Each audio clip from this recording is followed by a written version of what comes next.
Welcome back to Native American history. No fluff, only facts, numbers, and terrain. Let's go straight to the field and watch how strategy, logistics, and the seasons shaped a result that seemed impossible. Snow falls across the Powder River country in late 18th, and a new road cuts a hard line through hunting ground toward the Montana goldfields. Along that line, three fresh posts, Fort Reno on the Powder River, Fort Phil Kearny at Piney Creek, and Fort C.F. Smith on the Bighorn signal that the United States intends to keep the Bozeman Trail open through the heart of the northern plains. On 21st December 1866, near Lodge Trail Ridge, north of Fort Phil Kearny, a decoy fight will expose how fragile that intention is.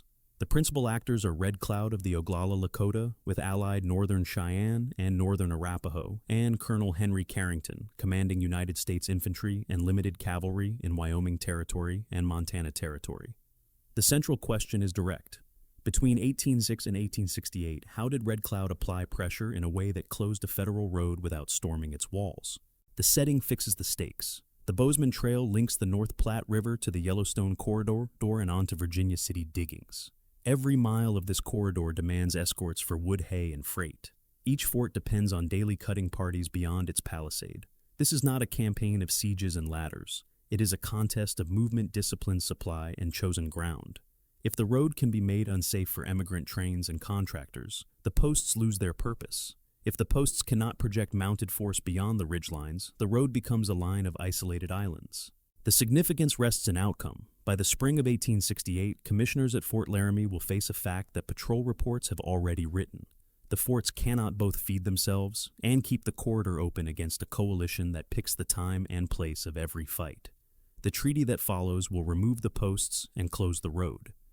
This episode asks why that sequence unfolded and how Red Cloud made it happen. Summer 1863, Montana Territory, gold strikes at Alder Gulch, and the Madison Forks create a flow line from the North Platte River to the Yellowstone Corridor. By 1864, freighters and prospectors push past Platte bridges onto the Powder River country, citing the 1851 Treaty of Fort Laramie as a license to transit, even as Lakota Cheyenne and Arapaho leaders read the same instrument as recognition of a hunting preserve, where permanent roads and posts require consent. The Homestead Act of 1862 and the westward reach of the Union Pacific Survey add pressure. A corridor is imagined on paper before it exists on the ground. Spring 1865. Platte River, the United States mounts the Powder River Expedition to punish raids on the Platte trails. Columns under Patrick Connor fight actions on the Tongue River and Powder River. Tactical outcomes are mixed, and civilian traffic remains at risk. The expedition leaves burned camps and deeper hostility without a stable escort plan. In Washington, the Civil War is over. Budgets, contract, and cavalry mounts are short. The War Department seeks static solutions that trade men for timber and palisade. Winter 1865 to spring 1806, Omaha and Fort Laramie. The Bozeman Trail is formally studied as the shortest line to the Montana diggings. Surveyors mark crossings and timber sources. Orders go to Colonel Henry Carrington to establish a chain of posts. His instructions emphasize economy and permanence. He is to escort emigrant trains, reassure contractors, and hold a winter line. The order does not increase his horse strength to match plains distances. It expects infantry and blockhouses to secure a rolling road. June to August, 1806 Powder River country. Carrington marches from the Platte and starts 3 posts. Fort Reno is refurbished on the Powder River. Fort Phil Kearny rises at Piney Creek. Fort C.F. Smith appears on the Bighorn. Each post depends on daily wood and hay details because the treeless parade grounds and open meadows do not supply fuel or fodder within the walls. Every stick and bale must cross contested ground. Each escort consumes men and ammunition that cannot patrol the road itself. The posts solve garrison comfort while creating constant exposure. September to November, 1806 Powder River councils. Red Cloud convenes Oglala and allied bands near the confluence valleys. Northern Cheyenne and Northern Arapaho attend. The position is clear. The 1851 treaty recognized these hunting grounds. The 1865 expedition was an incursion. New forts on a direct road to gold towns are a new incursion. There is no consent. The coalition objective is to shut the road and force removal of the posts. The method is to exhaust escorts, punish undisciplined pursuit across ridges, and deny quiet months for stockpiling fuel. Mobility and knowledge of draws and timber belts will offset the lack of siege guns or formal supply depots. United States objectives and constraints late 1860, the objective is to maintain a corridor for civilians and freight to Montana at acceptable loss rates. The constraint is manpower and logistics. Garrisons are heavy with infantry, and families light in cavalry and thin in veteran scouts. Wagons bring flour, salt, pork, and ammunition over long distances from the Platte line. Timber and hay must be cut daily outside the walls. Winter storms restrict movement and increase fuel demand. New breech-loading rifles begin to arrive, but training and ammunition resupply lag. Command relationships are stiff as far, detachments rotate junior officers through repetitive escort duty. Lakota Cheyenne. Arapaho, objectives and constraints. Late 1860s, objective is to make the corridor uneconomic and illegitimate. The constraint is winter forage and the need to keep village mobility. Ammunition stocks vary by band and by trade. The coalition relies on concentrated strikes when ground favors mounted approach and covered withdrawal. Communication is by runners and council smoke. Intelligence on post routines comes from constant observation of wood trains and herd guards. The coalition cannot afford to waste men against palisades. It can afford to wait for a pursuit across a ridge or a guard stretched thin in snow. Immediate triggers late 1860 arrests of suspected raiders near the Platte disarmament attempts at way stations, and the visible rise of sawpits and pickets at Fort Phil Kearny increase tension. Contractors demand regular wood. Soldiers march to protect it.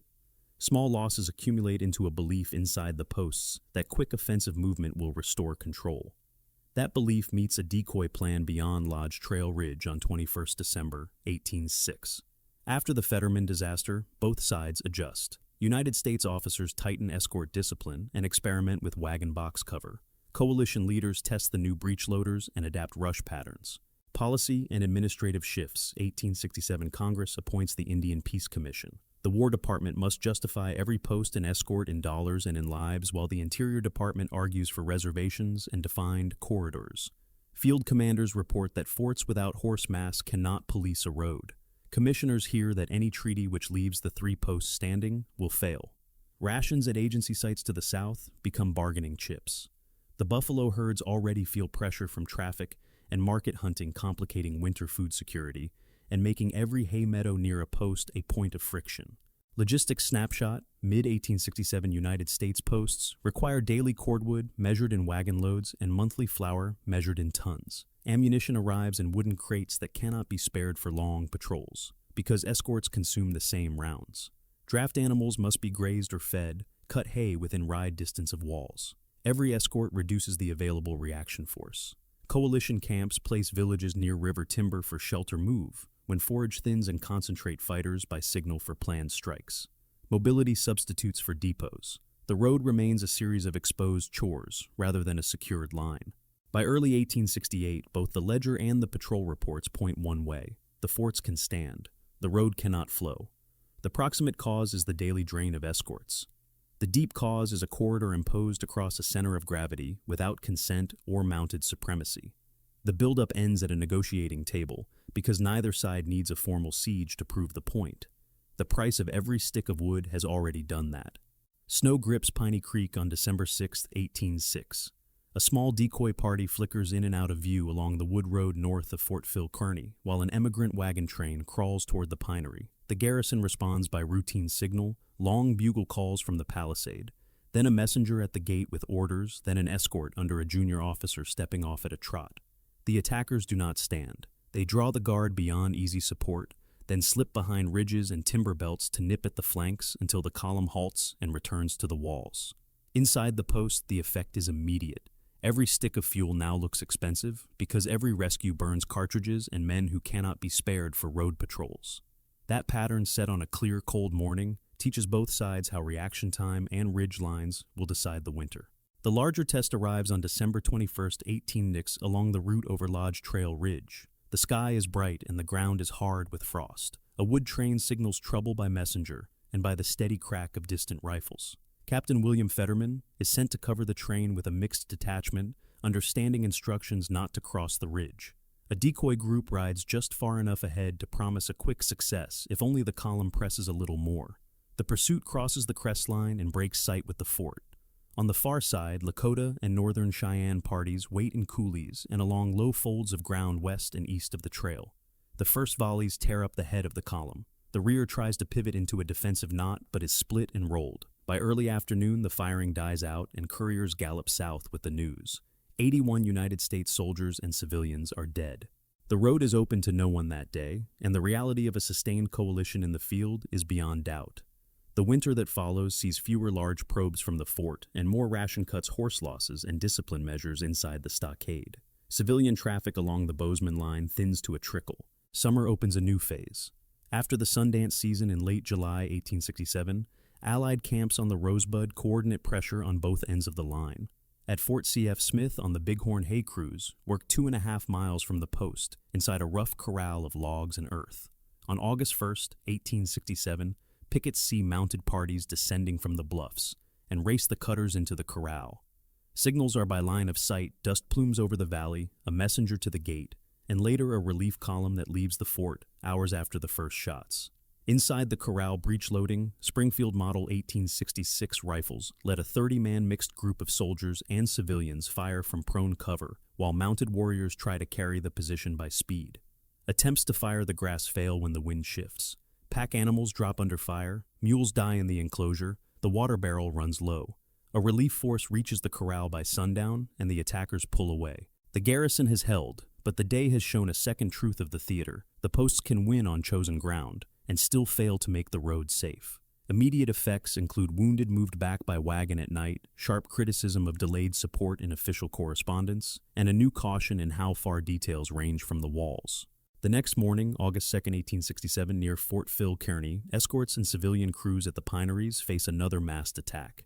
Here, Captain James Powell has already turned wagon boxes into a rough oval and positioned his small party behind the planking. Ammunition is stacked within reach. Intervals between boxes allow controlled fire and quick movement. The approach comes from several directions at once, with mounted rushes giving way to foot assaults screened by low swales. The fire rhythm is different now. Breech-loaders let defenders keep men down behind cover while still producing a steady rate. The coalition tests, regroups, and tests again, then fades back to the surrounding hills when reinforcements appear. Powell's own official account captures the layout of his dispositions and the scale of the attack. James Powell, Official Report, Fort Phil Kearny, August 1867. I had the train divided, one part encamped on a plateau, the other part encamped about 1 mile distant on a commanding point across the Little Piney. On the morning in question, 200 Indians attacked the herders. Neutral narration resumes with immediate consequences. Within the post, the new breech-loaders are credited casualty figures for the attackers spread by rumor and are contested in later scholarship, and a morale rebound sets in among regulars who had lived with the shadow of December. Yet, the operational picture does not change. Every load of cordwood still requires a guard. Every guard still creates a target. Signals between forts remain slow with no telegraph strung along the line. News moves by courier down the Platte, or by relief columns that can only start after an alarm is raised.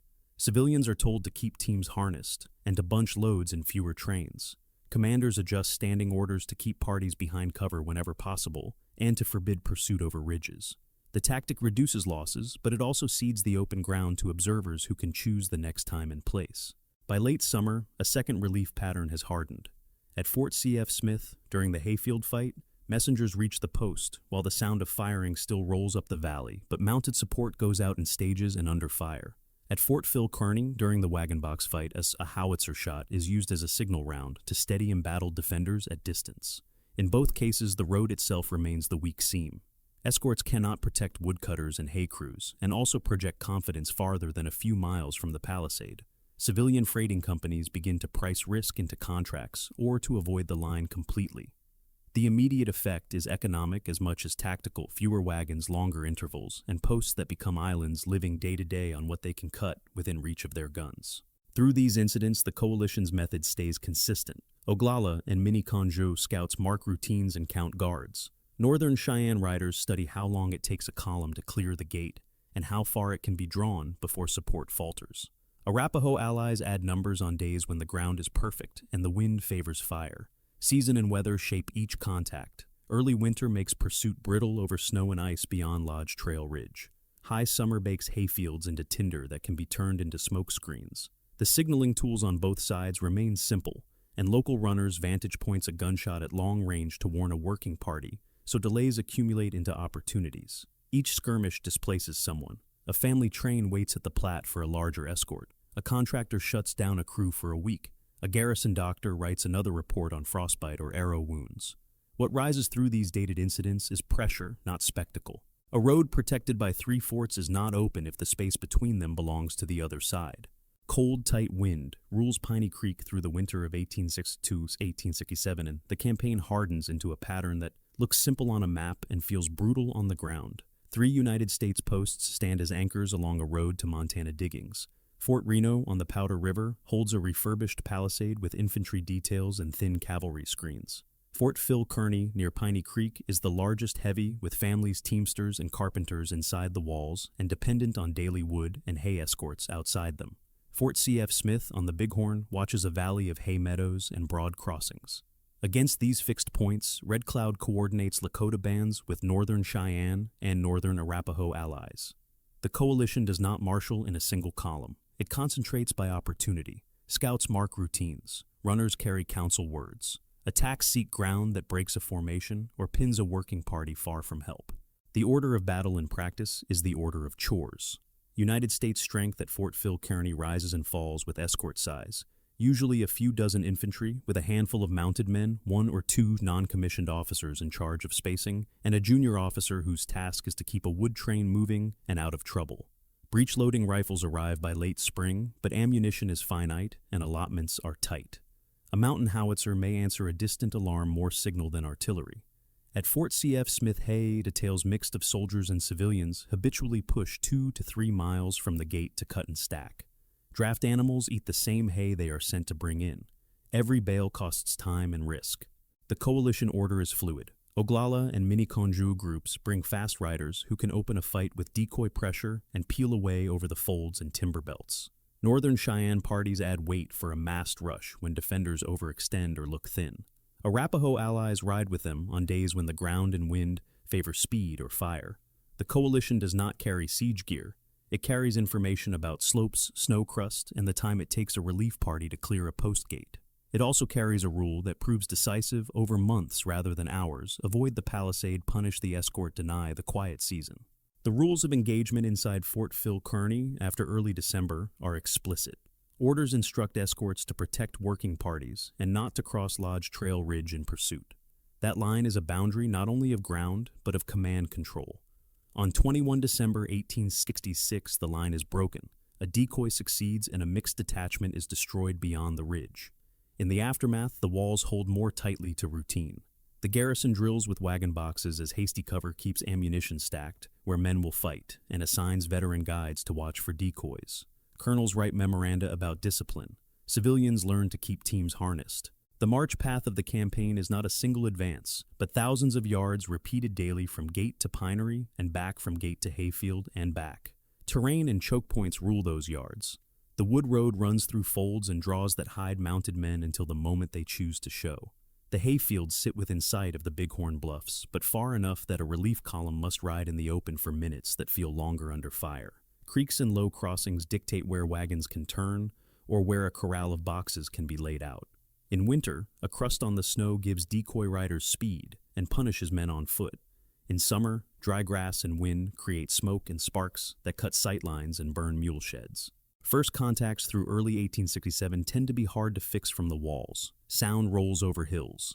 A single shot might be a herder signaling or a hunter on his own. When pickets finally see dust or riders' time is already the enemy. A runner races to the gate. A bugle sends men to arms. A relief detail forms only after the working party is already in trouble. That delay is structural. There is no telegraph line joining the 3 forts. Couriers carry news along the Platte days later. Local signaling is line of sight, the smallest unit of time that a campaign designer can exploit. After December, the coalition does not seek another full annihilation fight on the scale of the ridge. It seeks repetition and fatigue. In August 1867, the method peaks in 2 engagements that bracket the road. At Fort C.F. Smith, the Hayfield fight traps a mixed crew in a rough ring and tests the new breech loaders under sustained pressure.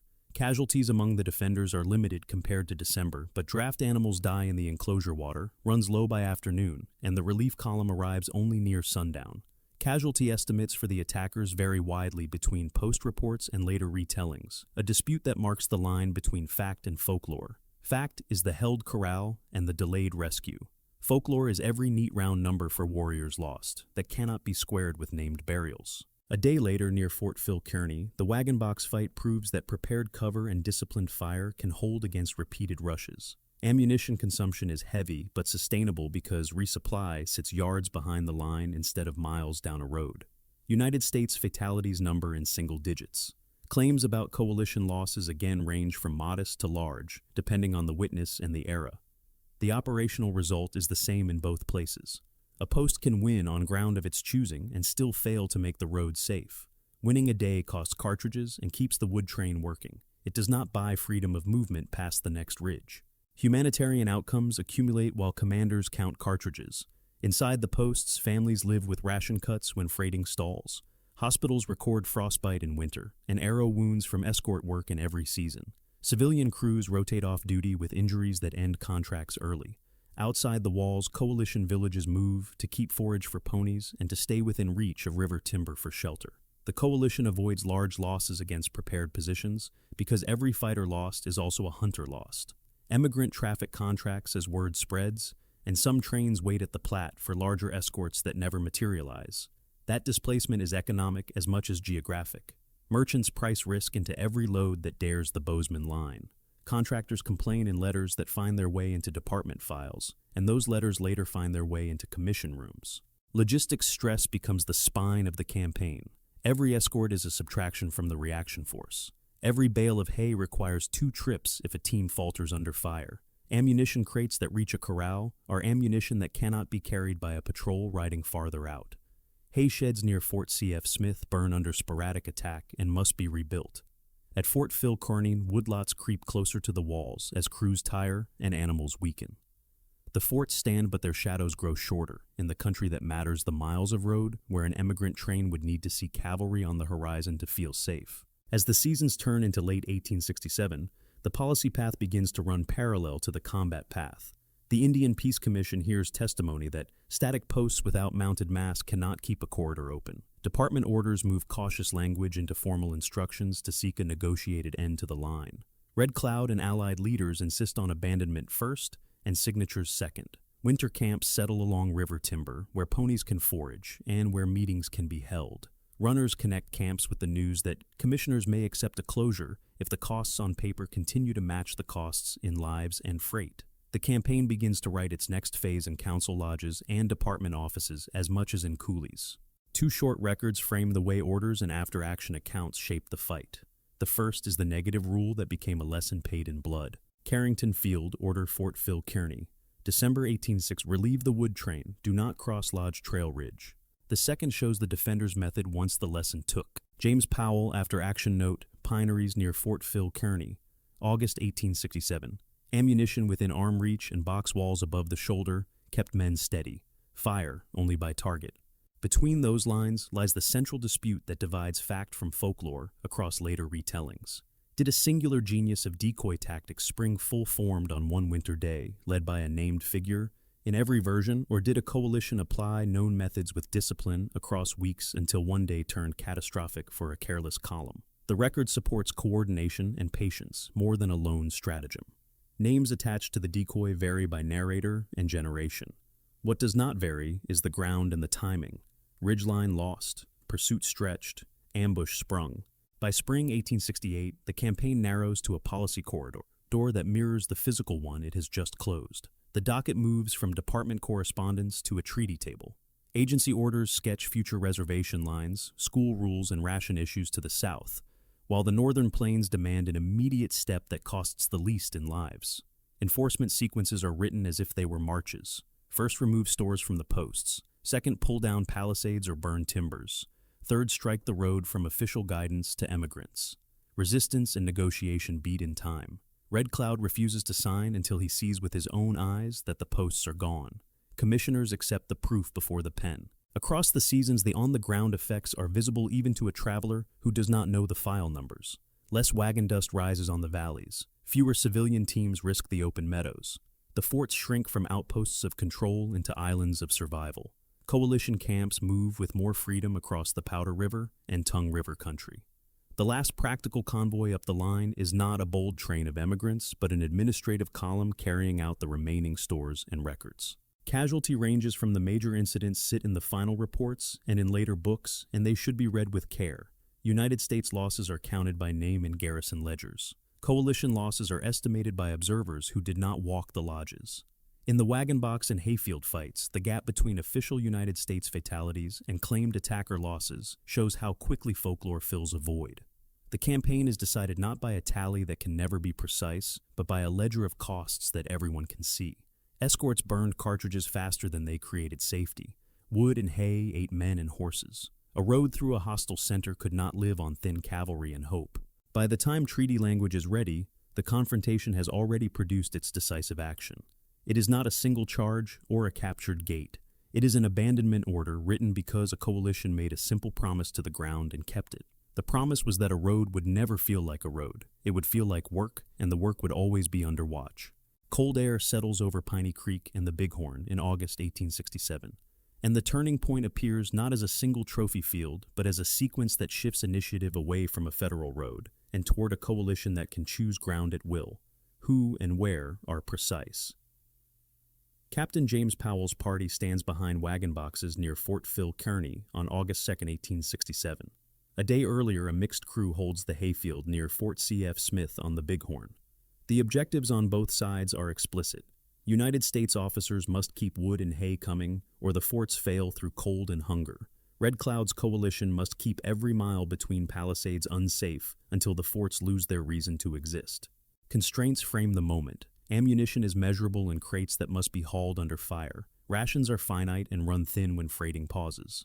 Standing orders forbid rash pursuit across ridge lines after the loss of December 1860, but those same orders concede initiative outside the walls. Weather aids the defenders at the wagon boxes with clear sight and hard ground, yet punishes the Hayfield ring with heat and dust. None of these engagements look like a march to a city. They look like a ledger tightening around a policy decision. Immediate effects are clear by week's end. At the Hayfield, the defenders keep their ground but lose animals and nearly their water. At the wagon boxes, the defenders hold with few killed, while the attackers pull back in the face of steady breech-loading fire. In both places, the coalition confirms that it does not need to storm a wall to win the campaign. It only needs to make every essential chore a fight. Inside the forts, relief columns move more slowly and more cautiously than before. Civilian traffic drops again. By months, close contractors are recalculating insurance, and some are refusing the line entirely. Initiative has shifted. The posts can still deny a rush. They cannot impose movement on the road. The admission that matters comes from the policy side, where officers and commissioners read the same patrol reports the audience has just watched unfold. Indian Peace Commission. Report excerpt, Washington City. January 1868. Posts erected to secure travel have occasioned most of the hostilities. A road that cannot be protected except by daily fighting is a road that should not be run. That sentence cuts against institutional pride.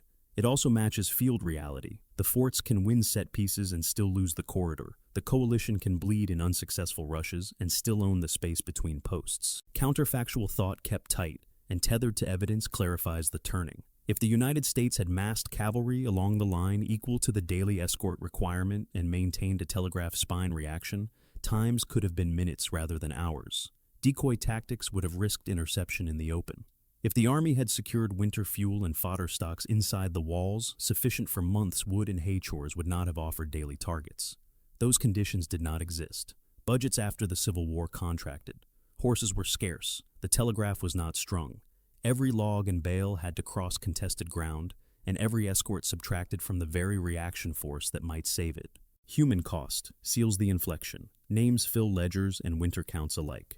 The earlier disaster on 21 December 1806 still governs memory and procedure. Captain William Fetterman, Lieutenant George Grummond, and Lieutenant Frederick Brown, among the 81 dead, each a reminder that one reckless pursuit can drown a garrison in widows' letters.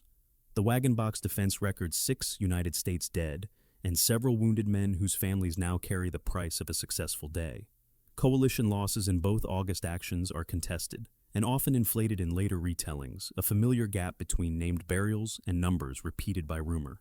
In winter count phrasing, the season to come will be remembered as the year when men fought around the boxes and the hay, and the soldiers did not leave the ridge. Non-combatants mark the turning point on their faces and in their paths. Freighters idle near the Platte and sell their teams rather than run the line.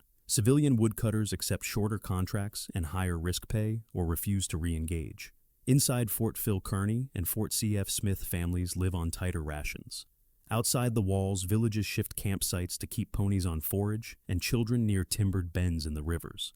Displacement is not only geographic, it is also economic and emotional. When a corridor becomes a schedule of funerals and shortages, decisions move from captains to commissioners. What makes August 1867 decisive is not that the coalition takes a post. It is that two defended chores demonstrate the limits of federal staying power in the open. Breech loaders and hasty fieldworks buy life and time, but they do not buy a safe road. After those days, the United States can no longer claim with a straight face that 3 posts have opened the Bozeman Trail. The claim collapses under the weight of escorts' casualty lists and canceled contracts. Red Cloud does not need to attack walls that will soon be empty if the road stays closed in practice. From this vantage, the structural forces in P2 stand out. Land and resource pressure created a paper corridor that budgets and horseflesh could not sustain. The policy shift from war to interior impulses already underway in 1867 accelerates when commissioners realize that each additional month on the line imposes costs out of proportion to any freight delivered to Montana. Logistics, fuel, fodder, ammunition proved to be the decisive arms of decision, not any single weapon or charismatic charge. Rules of engagement, born of the December lesson, protect lives while conceding ground. Weather and season turn hay and wood into tactical objectives, giving the coalition predictable targets that cannot be wished away. The final feature of a turning point is a change in what counts as victory. After August 1807, a successful day for a garrison is to survive without losing men or animals and to drag in enough wood to keep the stoves burning. A successful month for the coalition is to keep trains thin and escorts tighter to make commanders write that they cannot spare the men for patrols beyond the ridgelines. By the time winter closes in again, the negotiating table holds more certainty than the next relief column. The road is effectively closed. The treaty will merely describe what the ledger has already enforced. The campaign's pivot, then, is not a banner raised, but a standard quietly lowered. When Washington reads that posts can only defend themselves and cannot defend the road, and when Red Cloud's coalition sees no large detachments ranging far from the walls, the decision path becomes short. Abandonment follows. Fire takes the timbers. The corridor that began as a line on a surveyor's page ends as a caution in a commissioner's sentence. Spring 1868 opens with law and logistics, not a parade. Commissioners and officers accept that a road secured only by daily fighting is a road that cannot stand. The Treaty of Fort Laramie requires the United States to abandon the Bozeman Trail boats and recognize a Great Sioux reservation anchored west of the Missouri with hunting rights north of the Platte as long as game remains. The forts are stripped and the timbers at Phil Kearny and C.F. Smith are burned. The road is struck from official guidance to emigrants. Administration follows the ink. The Oglala Lakota are served through a federal agency that migrates with policy changes. The Red Cloud Agency ultimately shifts to the White River, and by 1878 becomes Pine Ridge Agency in present-day South Dakota. Agency routines mean ration days, issue rolls, and a new paperwork trail that ties food and tools to presence at the agency. Policy does not freeze after a treaty. In 1807, Congress seizes the Black Hills. In 1887, the Dawes Act begins to fracture communal land into individual allotments across Indian country, with surplus acres open to non-native settlement. For the Lakota and their allies, allotment translates into surveys on paper and fences, as on ground land once held in common becomes parcels tied to patents, heirs, and tax burdens. The act is national in scope and lasts until the Indian Reorganization Act reverses it in 1934, but its local effect on the northern plains is profound checkerboard titles, strained agency courts, and a slow bleed of land base. The allied nations of Red Cloud's campaign map their own administrative futures. The Northern Cheyenne gain a reservation by executive order in 1884 on the Tongue and Rosebud country, with later boundary adjustments in 1900. The Northern Arapaho, after temporary placement near Fort Washakie, are situated on the Wind River Reservation alongside the Eastern Shoshone by the late 1870s. Both placements reflect federal priorities, rations guaranteed at fixed schools, seated by missions or the Bureau of Indian Affairs, and policing by newly formed reservation forces, and both generate frictions over grazing water and agency authority. Land and resource pressures resume almost as soon as the trail closes. Prospectors and railroad surveys work other corridors. Grazing leases begin to encircle agency lands as settlers push herds onto meadows once cut for hay by the posts. Where the treaty promised peace, later statutes and orders create new access regimes right-of-way for rails, timber contracts, and in time irrigation works that privilege downstream users. The closure of one road does not end pressure, it shifts its legal form. Demography and health metrics capture the human cost in numbers. Agency censuses in the 1870s and 1880s record seasonal absences tied to hunting, and increasingly today, labor on nearby ranches when rations thin. Birth and mortality registers carry the signatures of agency clerks who note measles waves and lung sickness that follow hard winters. The buffalo decline accelerates with market hunting and rail access, removing a food base and forcing diet shifts that strain bodies and pocketbooks. By the early 20th century, game herds are so reduced that agency rations and purchased flour become staples. Those figures dry on paper frame the lived aftermath of a campaign that closed a road but could not close a nation's appetite for land. School regimes and allotment reshape daily life. Children from Oglala Lakota families at Pine Ridge Northern Cheyenne families on the Tongue River and Northern Arapaho families at Wind River cycle through day schools and for some off-reservation boarding institutions. Curriculum and haircuts serve a federal theory of civilization that treats language and ceremony as obstacles to be managed. Over decades, communities respond with survivance tactics, parents time visits to see children, local leaders bargain for, on-reservation schools, and when federal rules relax, tribal councils seed language classes and culture camps. Cultural continuance persists under pressure. Ceremonies adapt to surveillance, then re-emerge in public forms. Winter counts add new pictographs for the year the forts burned and the year of the long rations line. Ledger artists render wood trains hay rings and ridge lines alongside horses and coups. Places of loss become places of teaching. The Fetterman and Wagon Box sites and Fort Phil Kearny grounds today, marked and interpreted by state entities and partners, anchor annual visits where community members and visitors learn names, terrain, and the costs recorded in both ledgers and oral tradition. Law continues long after soldiers depart.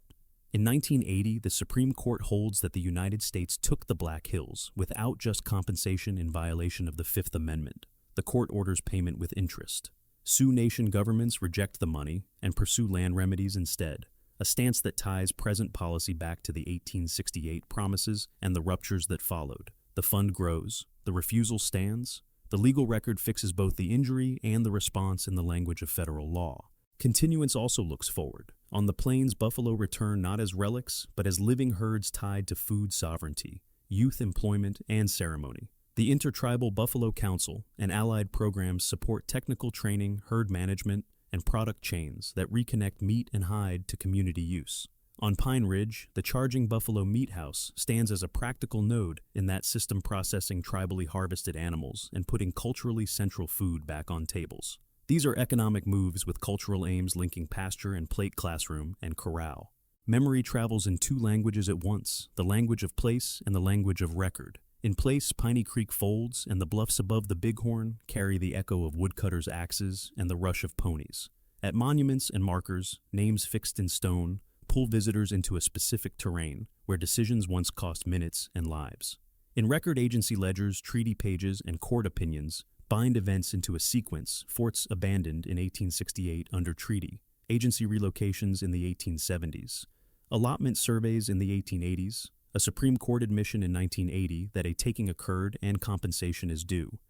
Those tracks meet in classrooms and cultural centers where youth learn both the map and the docket. Present-day identities and locations anchor the story. The Oglala Lakota Oyate is centered at Pine Ridge Reservation in South Dakota, with elected government, Lakota language programs, and buffalo restoration tied to food sovereignty. The Northern Cheyenne tribe governs its reservation in Montana, with schools, a college program, and cultural offices that support language and Sundance in forms shaped by community consensus after earlier suppression. The Northern Arapaho tribe co-governs the Wind River Reservation, with the Eastern Shoshone managing health systems, fisheries, and education programs while advancing language revitalization and youth initiatives. Each nation navigates jurisdictional layers, tribal, state, federal, that grew out of the very administrative turn that followed the trail's closure. The aftermath loops back to the causes described earlier. A corridor imposed without mounted supremacy and political legitimacy failed under the weight of escorts and accounts. The post-war administration sought order through agencies' rations and later allotment, reshaping land tenure and daily life. Resource pressures did not stop. They changed venue from timber lots and hay fields to leases, rails, and mines. Demography tracked the costs in census lines and hospital notes, while culture carried continuity in winter count songs and drawings that named the years by what mattered.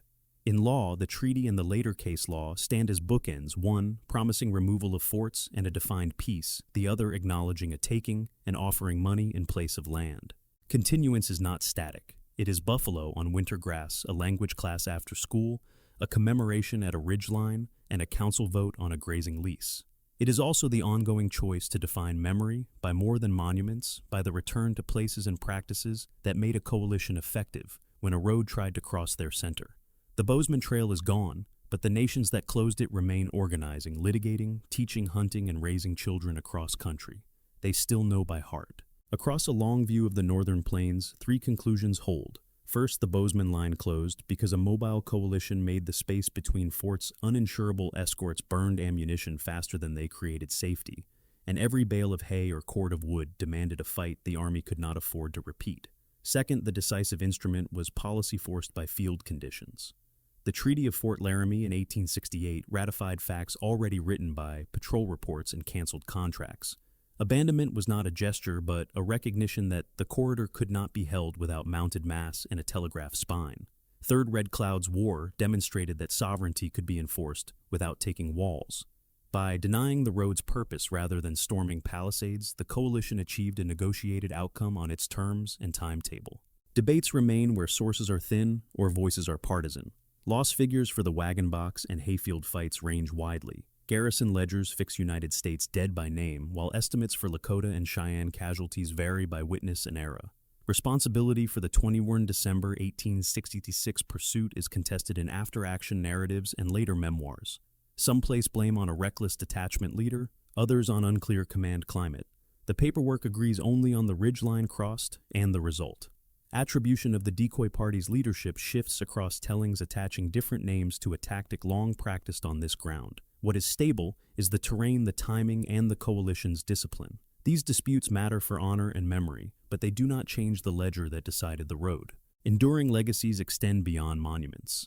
In United States doctrine, the campaign became a caution about fort-siting escort economics and reaction time posts that cannot stock winter fuel and fodder, and cannot ride beyond their own ridge lines, generate fights rather than prevent them.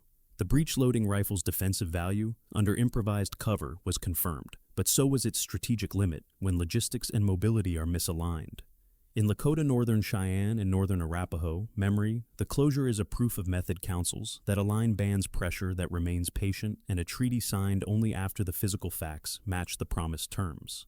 At the sites today, interpretation pairs winter count motifs and ledger drawings with maps of timber belts and hay meadows teaching that terrain and administration, not slogans, carried the decision. Set inside the 19th century arc from treaty promise to allotment fracture, to modern legal claims, this Bozeman Trail campaign endures because it shows how logistics unity in chosen ground can defeat a paper corridor and how a road can be closed without taking a single wall.